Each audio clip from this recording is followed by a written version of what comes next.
I mean, there's loads of other figureheads who we can use anyway. I mean, take this bloke, for example. This guy's called Aham Chandri. Now, this guy, he's a proper devout Muslim, but also a full-time pisshead. You know the sort. Yeah, well, this guy he's got deep connections to this fighting. Well, you know how CIA built this big fighting force, Al-Qaeda, you know, to bash the Russians. Yeah, well, us British, we had his own band of merry men, didn't we? They were called Al-Mujahideen Button Moon. Yeah, we used to be in the early 90s fighting in Kosovo. Well, it was British. I mean, we've mastered the art at this. I mean, we're right dab hand at this recruiting lark. In fact, folks, I mean, it was British who first invented the Muslim Brotherhood back in 1920s Egypt, but I'll delve a bit deeper in a future film. Yeah, but like I was saying, this Chandri bloke, he's got proper deep connections to this Button Moon lot. But anyway, one night he's coming back from pub. He has a chat with MI5. He says, "Hey, we've got a new gig for you." He says, "Oh, why? What's that like?"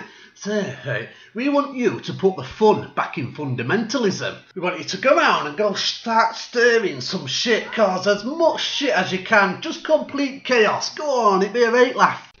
Yeah, so what he does, he goes and sets this new group up, doesn't he? It's called Islam for UK. It's a bit like Phones for You, but instead of knocking cheap contracts out, they dabble in a bit of hate speech. He's helped out, you know, by Button Moon lot, and some other stupid fuckers who got duped into joining him, like.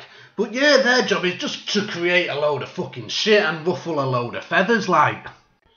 Yeah, so after watching an episode of Heart Attack, he goes and makes loads of these placards, doesn't he? Makes them up and goes into, you know, public places. And fucking hell, the public are having right if he fits at these placards. They're like, "Oh, fucking hell, you can't say all that." So they go moaning to government, don't they? "Say, have you seen this fucker here? You can't say all that, fucking big head people and all that, but let's do something about it." So you're allowed free speech, aren't you? No, not when it's that shit. You're going to have to take all our free speech offers. Take us civil liberties away from us. We don't want them. Yeah, so at prayer time, this Chandri bloke goes to his garden shed and gets pissed up. And he's thinking, you know, what can I do?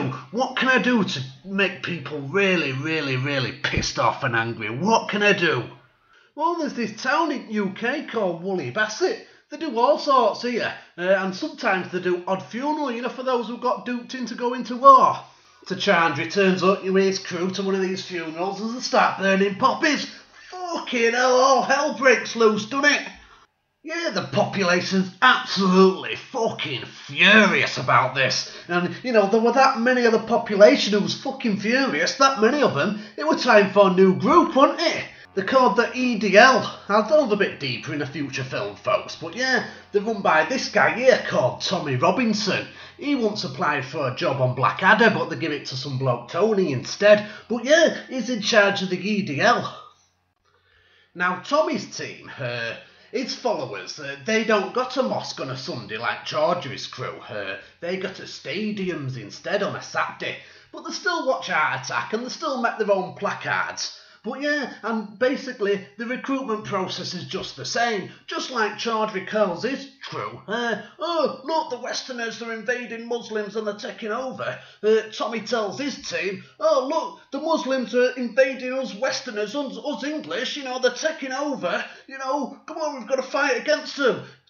I mean, what's blatantly going on here? It's all about divide and conquer. But the followers, they're right stupid fuckers. They ain't got a fucking clue what's going on. But saying that, you know, they ain't got a bright spark between them. I mean, these followers, they still believe in Santa. And these followers, the English Defence League, they don't even realise his Queen's a German.